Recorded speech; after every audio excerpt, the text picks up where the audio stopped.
Hello students, welcome to EPG Pathshala. I am Anup Kumar Kapoor from Department of Anthropology, University of Delhi. Today we are going to talk on the module Ground Realities of Implementation of Welfare Programs from the paper Tribal Culture of India. The optics are the students will be able to identify various welfare programs. The student will also be able to understand constitutional safeguards for backward classes of India. They will also be able to explain the various articles concerned with welfare of the tribal people. Students will be able to discuss realities in the implementation of constitutional welfare programs. Now, first we take the Indian state is a welfare state because it performs certain positive functions, it upholds democratic values, and it has accepted a mixed economy. However, this view is not shared by the Marxist theory of the state. According to this view, the state is a special organ in the historical evolution of mankind.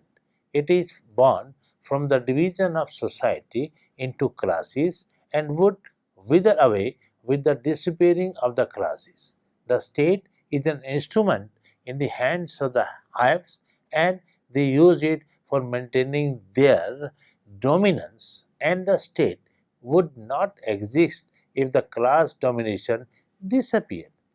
Thus, state is a representative class institution. It is a bourgeois institution.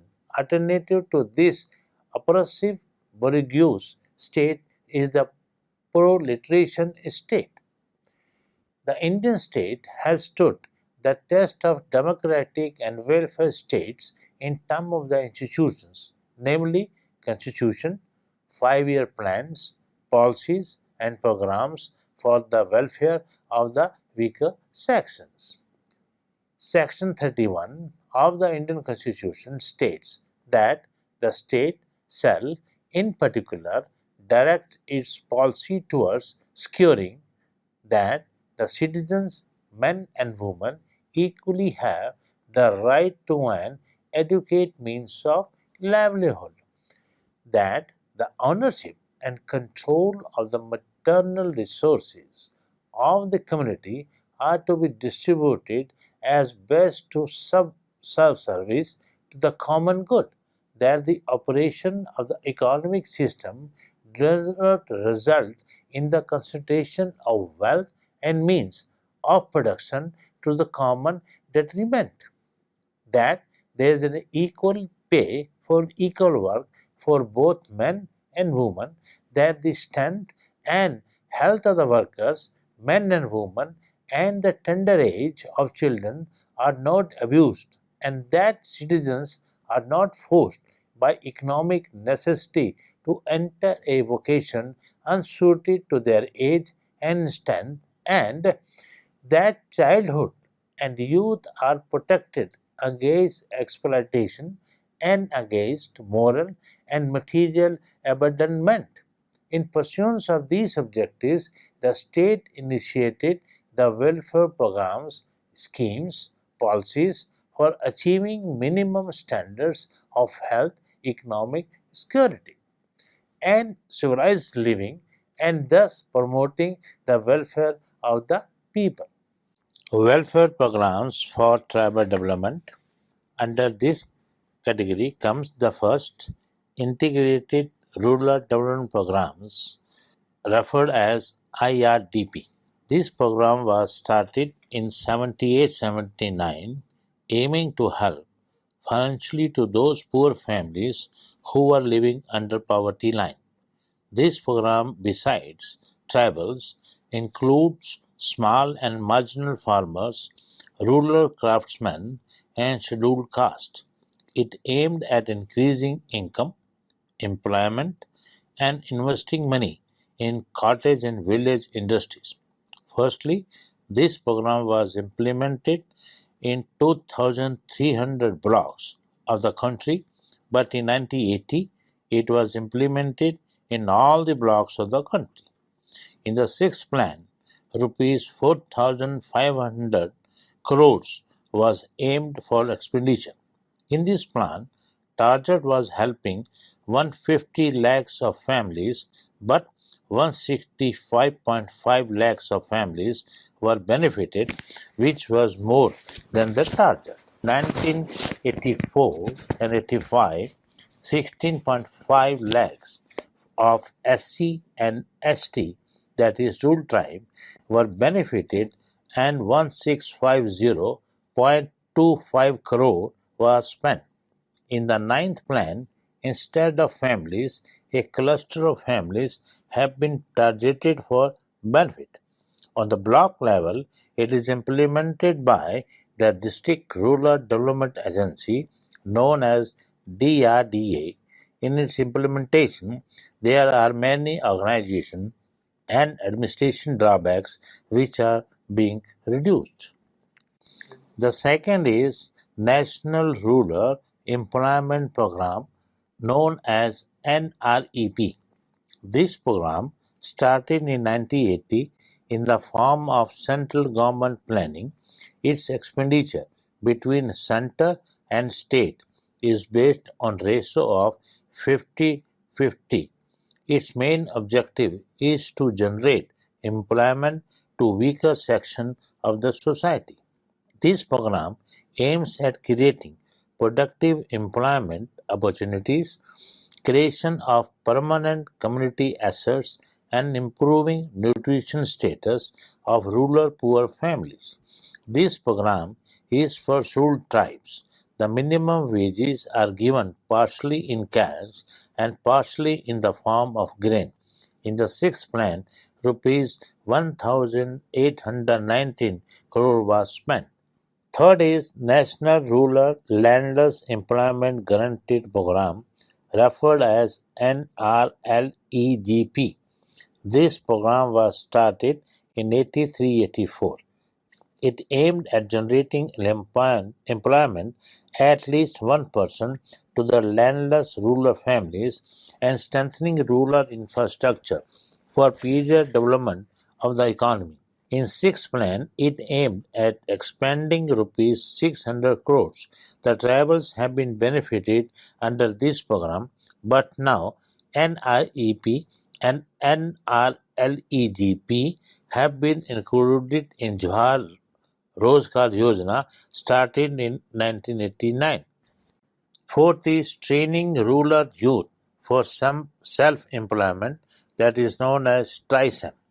This program was started in 1979 for providing training and skill to rural youth between the age of 18 to 35.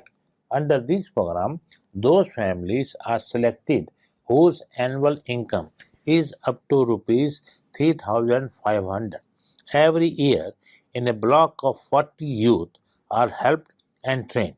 During training period, they are given financial assistance. 33 and one-third% gratuity is given for self-employment. In the sixth plan, 9.30 lakhs youth were trained, out of which 2.96 lakhs belong to rural caste and rural tribe.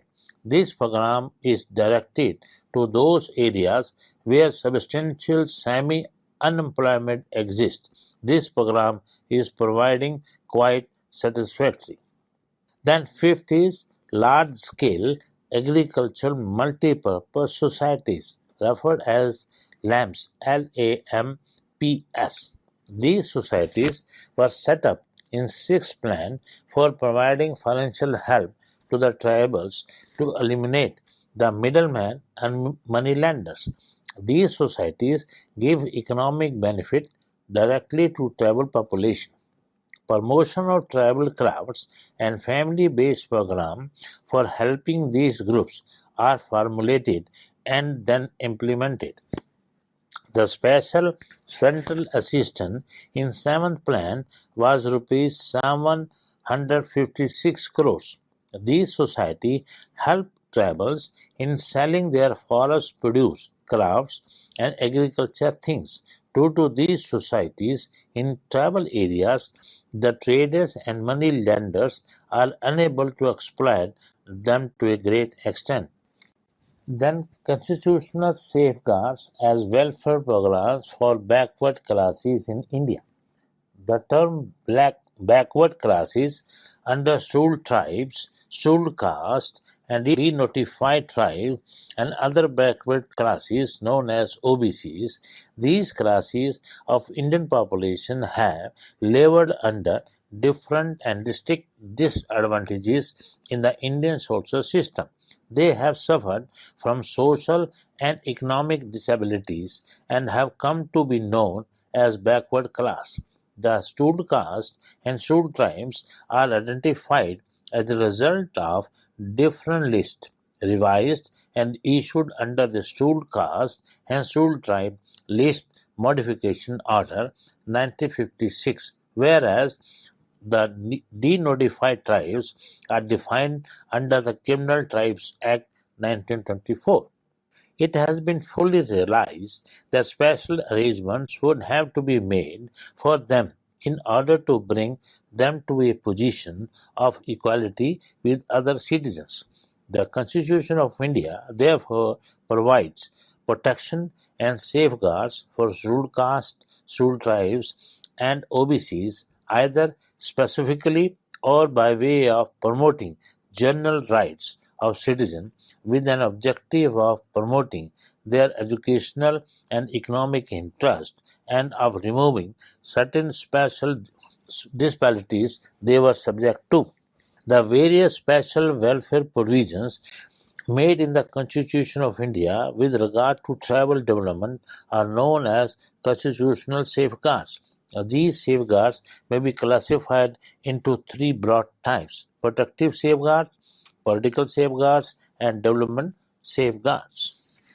Protective safeguards are meant for protecting the tribal populations with regard to education, employment, economy, social injustice, forced labor, and administration of specified area. The political safeguards are concerned with reservation of seats for tribes in parliament and state legislations, appointment of a minister in charge of tribal welfare in certain states where the tribes are in considerable numbers, and special provisions in respect to Nagaland, Assam, and Manipur. The developmental safeguards are meant for promoting the educational and economic interests of the tribal peoples, for providing free legal aid to the tribal people, and for giving grants from central government to the states for welfare of the tribal people and raising the levels of administration of scheduled areas.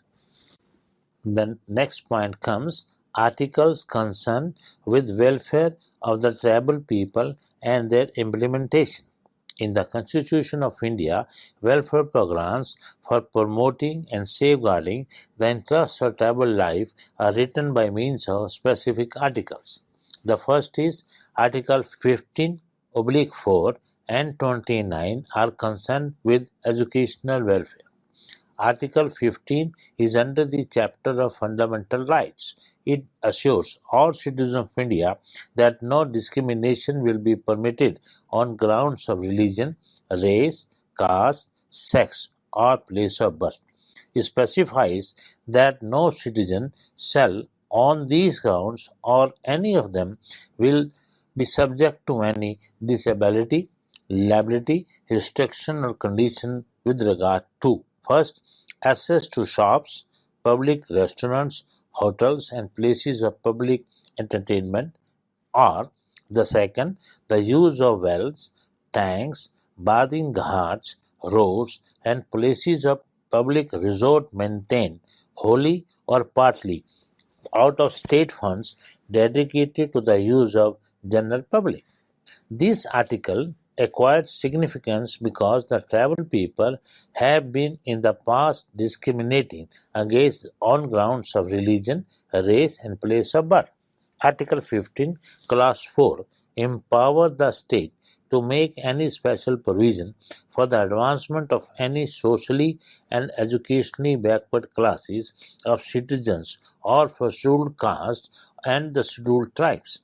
Article 29 states that any section of the citizens in the territory of India or any part thereof having a distinct language, script, or culture of its own shall have the right to conserve the same. It protects the cultural and educational rights of the minorities. This provision also acquires special significance when applied to the tribal people who constitute one of the important cultural minorities of India. Then comes Article 16, Class 4, 320, Class 4, and 335 are concerned with employment welfare. Article 16 provides for equality of opportunities for all citizens in matters relating to employment or appointment to any office under the state. It further provides that no citizen shall, on grounds only of religion, race, caste, sex, descent, place of birth, residence, or any of their be eligible for or discriminated against in respect of any employment or office under the state. This article assures equality of opportunity to all citizens, including their tribes, in matters of employment with government. Article 16, Class 4 lays down that the state shall have the power to make any provision for the reservation of appointments of post in favor of any backward class citizens, which, in the opinion of the state, is not adequately represented in the service under the state. The scheduled caste and the scheduled tribe constitute the most important categories of backward classes of citizens for the purpose of these safeguards. Article 320, that is 320, Class 4, lays down, inter alia, that consultation with the Union Public Service Commission or the State Public Service Commission is not necessary as regards the manner of giving effect to service safeguards for the scheduled caste and scheduled tribes. Article 335, that is 335, states that the claims of the members of the scheduled caste and scheduled tribes shall be taken into consideration consistently with the maintenance of efficiency of administration in the making of appointments to services and posts in connection with the affairs of the Union or of a state. It assures that scheduled caste and scheduled tribe will be given special attention while filling in posts in the service. Articles 17 and 25 are concerned with the social welfare. Article 17 related to untouchability and its practice in any form. It emphasizes that enforcement of any disability arising out of untouchability is an offense punishable in accordance with the law. Article 25 relates to freedom of conscience and practice and propagation of religion.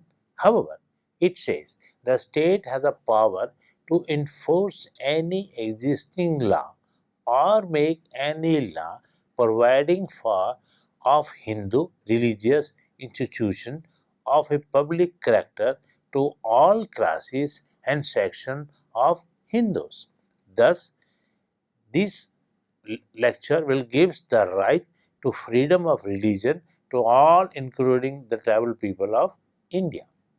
Article 19 is concerned with the economic welfare.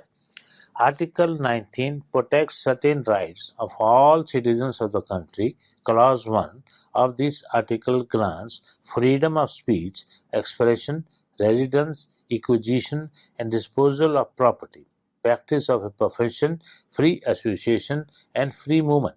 Clause 5 of this article, however, states that these rights shall not affect the operation of any existing law insofar as it imposes or prevents the state from making conferred by the Clause 1 either in the interest of the general public or for the protection of the interest of any scheduled tribe.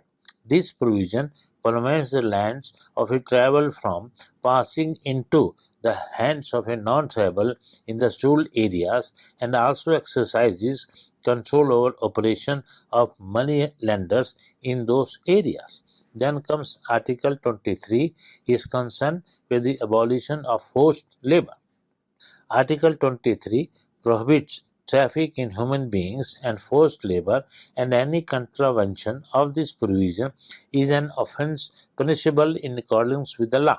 However, the state has the power to impose compulsory service for public purposes, and in imposing such services, the state shall not make any discrimination on grounds of religion, race, caste, or class, or any of them.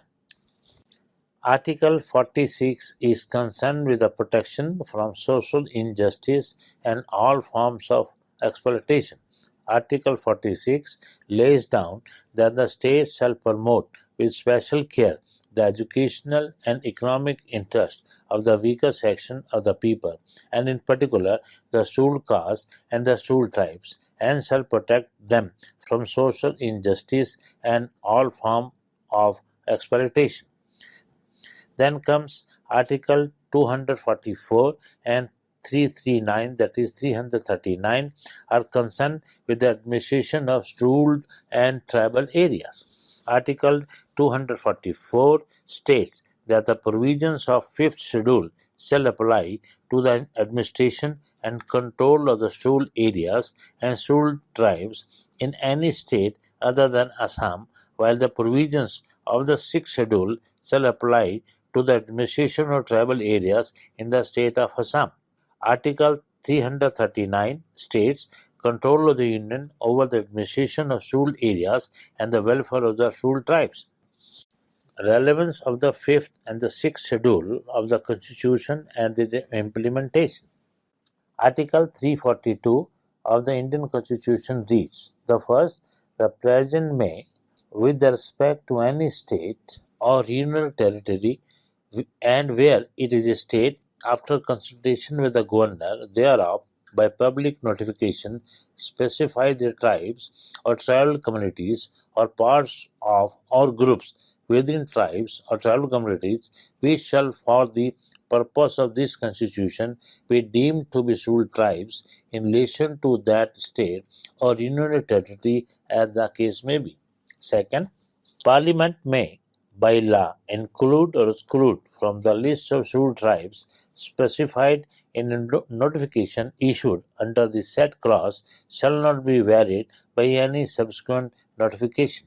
Article 342. The President may by public notification specify the tribes or tribal communities which shall be deemed to be scheduled tribe for purpose of the Constitution. In exercise of the said powers, the President issued the Constitution, that is Scheduled Tribe Order 1950, which has been amended from time to time. By virtue of Clause 2, Parliament passed in 1976 the Scheduled Caste and Scheduled Tribes Order Amendment Act 1976. Article 244 of the Constitution concerned itself with the administration of scheduled areas and travels areas. This article reads: first, the provision of the 5th schedule shall apply to the administration and control of the scheduled areas and scheduled tribes in any state other than the states of Assam, Meghalaya, Tripura, and Mizoram. Second, the provision of the 6th schedule shall apply to the administration of tribal areas in the state of Assam, Meghalaya, Tripura, and Mizoram. Scheduled tribes means such tribes or tribal communities as are illustrated in the Scheduled Tribes Order under the Article 342. Scheduled areas mean such areas as the President may by order declare to be scheduled areas. The 5th and 6th schedule of the Constitution should be read within Article 244 Clause 1 and 244 Clause 2 respectively. The 5th schedule. The 5th schedule of the Constitution is concerned with the administration and control of scheduled areas and scheduled tribes in states other than Assam, Meghalaya, Tripura, and Mizoram. According to the provision therein, the governor of each state having a stool areas shall annually or wherever so required by the President make a report to the President regarding the administration of the stool areas in that state, and the executive power of the Union shall extend to the giving of directions to the state as to the administration of the said areas. According to this schedule, Tribes Advisory Council shall be established in those states having stool tribes consisting of not more than 20 members, of whom, as nearly as may be, three-fourths shall be the representative of the stool tribes in the legislative assembly of the state.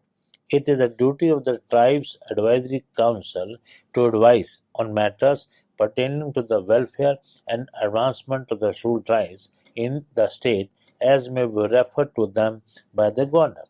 The governor is entrusted with the power of making rules and prescribing regulations regarding the number of members of the council, the conduct of its meeting, and procedures in general.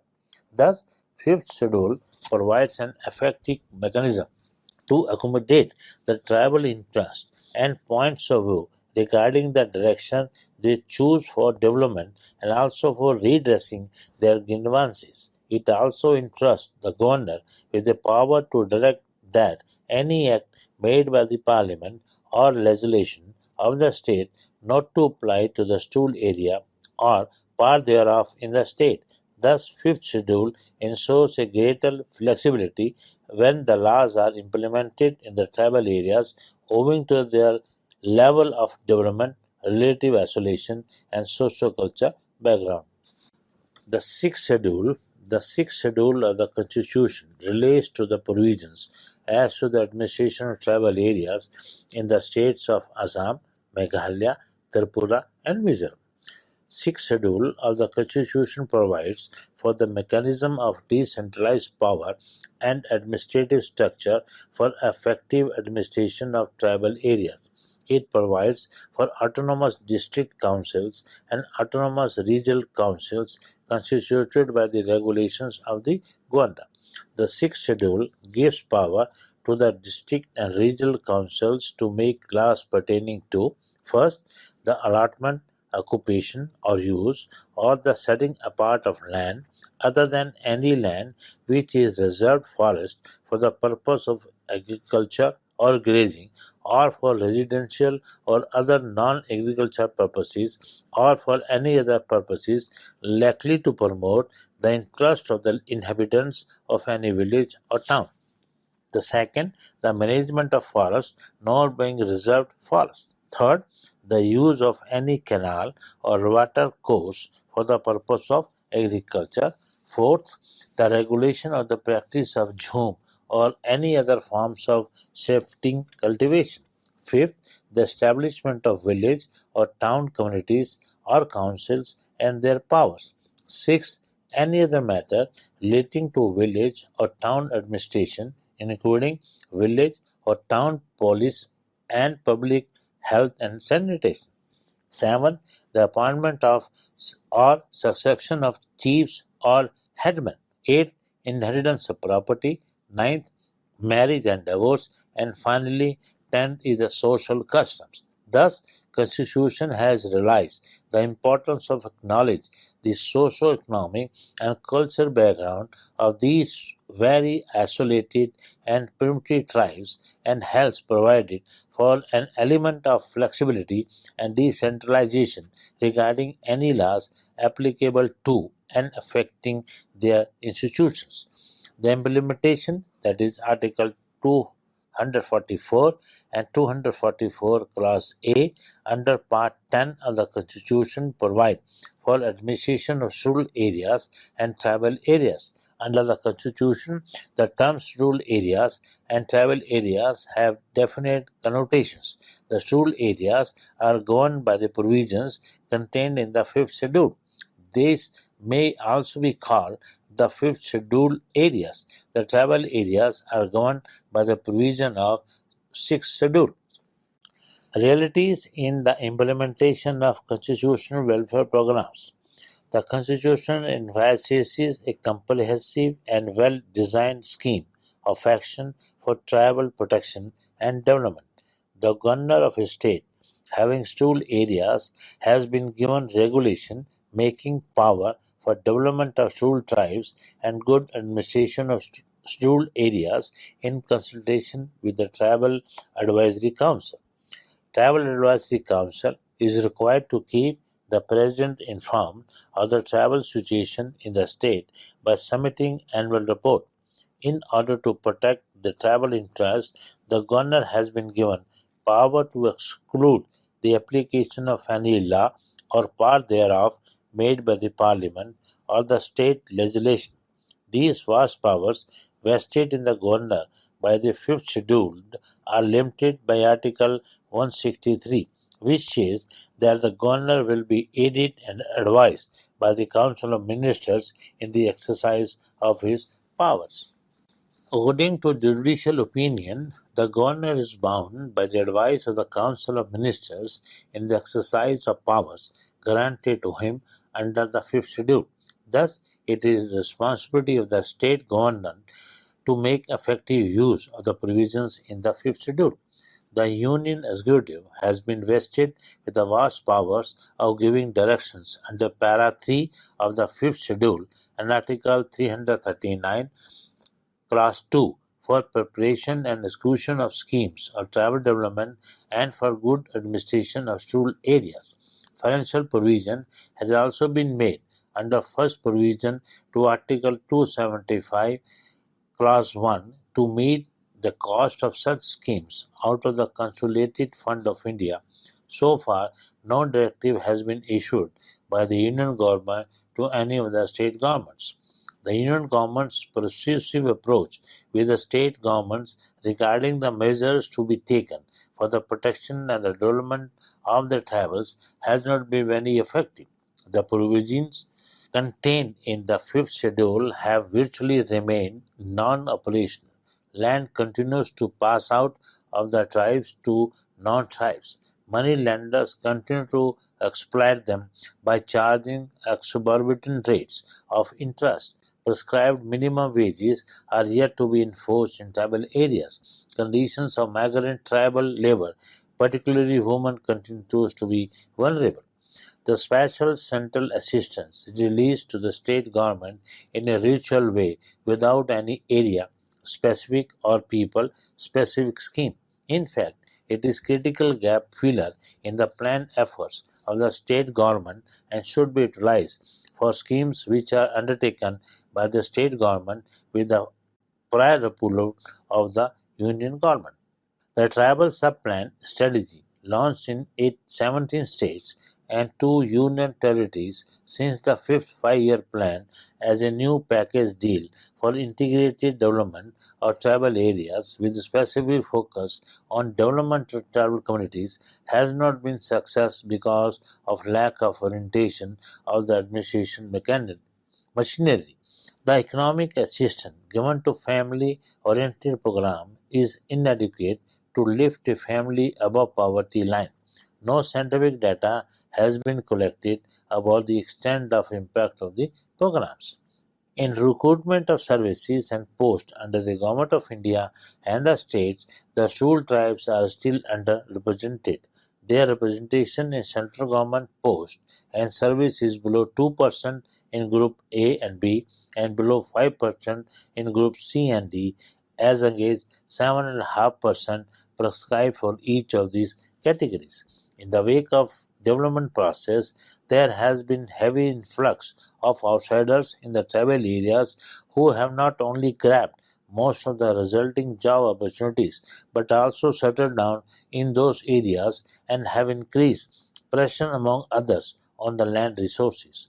The power of imposing restriction on the movement or settlement of outsiders in tribal areas emphasized in Class 5 or Article 19 of the Constitution has never been exercised. As a result, the tribal population in certain tribal majority areas has been reduced to minority. This trend is conspicuous in industrial areas where the tribes face a serious challenge to their existence in general and the culture in particular. Now we summarize this module. The term tribal welfare has been used to cover an all-round development of the tribals as a weaker section of the Indian population. They are in a subsistence stage. Their comparative isolation, living in and around the forest and hilly areas, their simple economy and limited worldviews have placed them in a state of death. The country is full aware of the responsibilities and central and state governments are working to improve the economic, social, political and other conditions of the tribal populations. It is believed that the scheduled castes and tribes have registered little progress in the last 5 to 6 decades. The financial and educational reservations have bestowed little real benefits to these castes. The implementation of various types of development welfare and community development schemes meant for the tribal areas have brought about certain economic and social change in the tribal communities. Now I will give you few examples like Bhotiyas. There are 5 groups of Bhotiyas in Uttarakhand, namely in Pithogarh, Chamoli and Uttarkasi. Then we take PTG, primitive tribal groups, for example, Rajis, same from Uttarakhand. Then we have Thalus and Boksas, again from Uttarakhand. Then we take Mundas, Santhals, and other tribal groups from West Bengal. We also take the example of Dodias from Gujarat. They are very good tribal groups and they are flourishing very nicely. Then we take the example from Rajasthan, Minas, Bhils, and there are some other tribal groups from Rajasthan. The impact of development programs is going very good on their socio-economic development. Then we take the example of Siddhis of Gujarat or Siddhis of Andhra Pradesh. Then we take, now here I will give you another example. For example, there are 5 tribal groups from Andaman Nicobar Island. For example, Angis, Jarvas, Sentinelese, right? Now, for example, till date, we have not been able to make contact with the Sentinelese or Jarvas. There are few anthropologists who have been to Jarvas, but their problem, the language problem, is the main barrier for their development, right? So, there are certain other tribal groups from Central India, South India, East India, West India, and North India. There are 8 scheduled tribes in Jammu Kashmir. They are not so developed as the other social scientists think, but because of these development programs, welfare programs, they are going to develop very soon. Thank you.